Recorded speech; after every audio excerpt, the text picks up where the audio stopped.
मला सगळी लिस्ट हवी मिळेल ना? ओके बरं मी कोणाला तरी पाठवते तुमच्याकडे. तो माणूस माझं नाव सांगेल त्याला ती द्या. थँक्यू. Madam coffee. थँक्यू. बरं दादा माझं एक काम आहे कराल का? बोला की मॅडम. माझ्या कॉलेजच्या बाहेर एक छोटंसं सायबर कॅफे आहे तिथे जा आणि माझं नाव सांगा. मी एक चिठ्ठी पण लिहून देते ती सुद्धा त्यांना दाखवा. ते तुम्हाला काही महत्त्वाचे डॉक्युमेंट्स देतील तेवढे मला आणून द्या. हो मॅडम.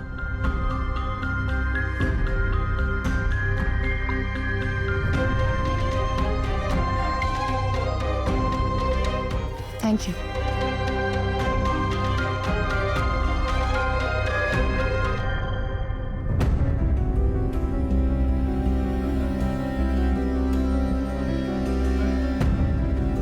शुभू हे घे.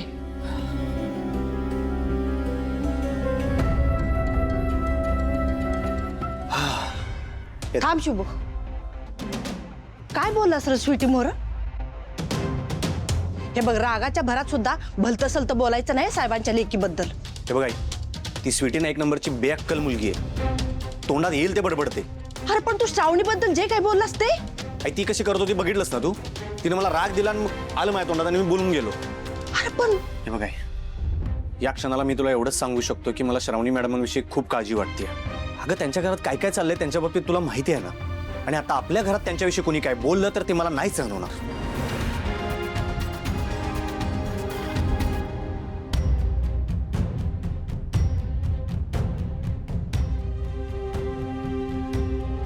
आई अंबाबाई काय आहे ग तुझ्या मनात? विश्वंभर, कोल्हापुरातल्या सगळ्या खानदानी घराण्यातली मुलं मी शोधून काढली आहेत. सगळी मुलं कशी राजबिंडी आणि सुसंस्कृत आहेत बरं का. कुणालाही कसलंही व्यसन नाही की कोणी कुठल्या वाईट मार्गाला नाही. बघ ना एकदा. अपर्णा तू बघ ना. जरा घाई होते का लग्नाची?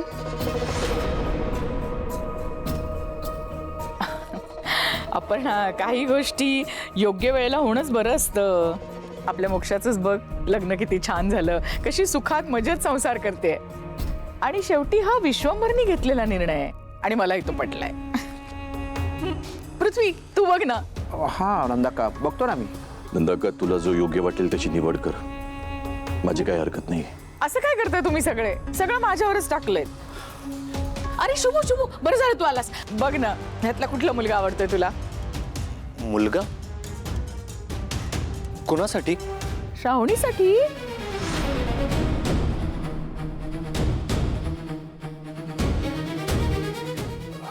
साहेब श्रावणी मॅडम लग्नाच्या मनस्थितीत. तिच्या होकार नकाराचा प्रश्न येतोच कुठे. तिच्याकडे दुसरा पर्यायच नाहीये. काल जे काही घडलं त्याच्यानंतर साहेबांनी जो निर्णय घेतलाय तो सगळ्यांना माहितीच आहे. परत काय सांगायचं.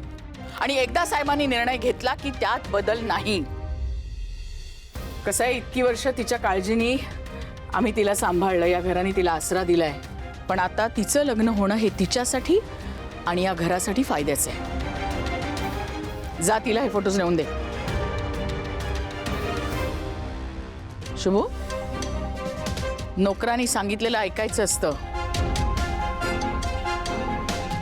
उभा कायस नुसता. जा जा बाबा तिलाही दाखव. तिची पसंती महत्वाची आहे.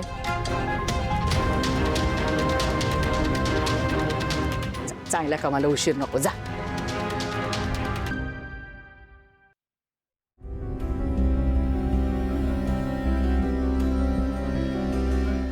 हॅलो शिरीष घाणेकर बोलताय का? तुम्ही कुठचे आहात? काय करता? कॉलेज? नाही नाही ते रॉंग नंबर होता. Sorry sorry.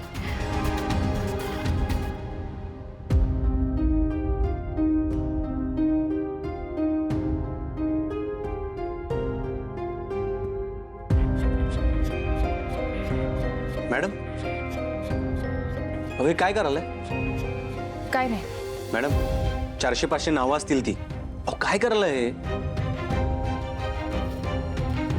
शिरीष घाणेकरला शोधते. तेव्हा आता सुरुवात कुठनं तरी करावीच लागेल ना. आणि तू ह्यात पडू नकोस.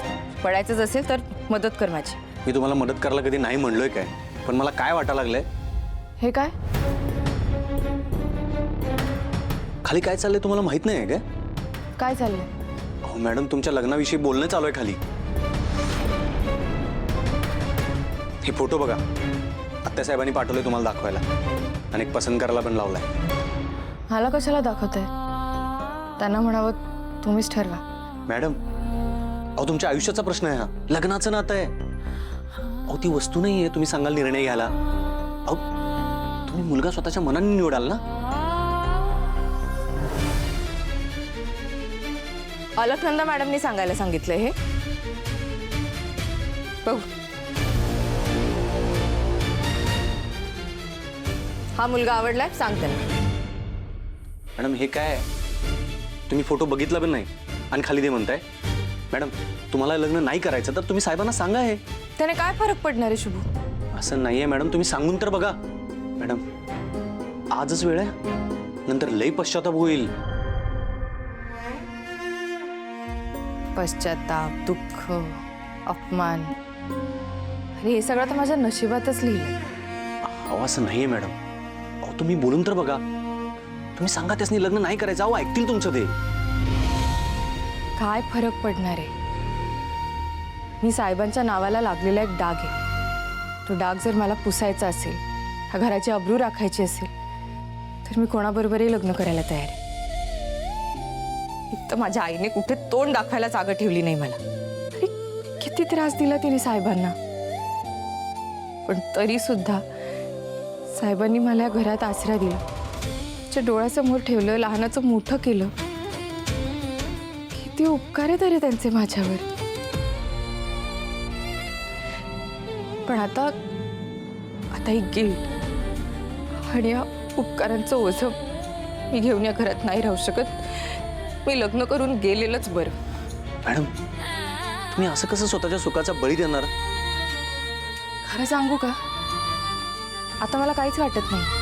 मी इतकं दुःख भोगलंय ना की आता माझं कोणाबरोबर लग्न होणार आहे, पुढे माझ्या नशिबात काय वाढवून ठेवलंय ह्या कशाचीच भीती नाही.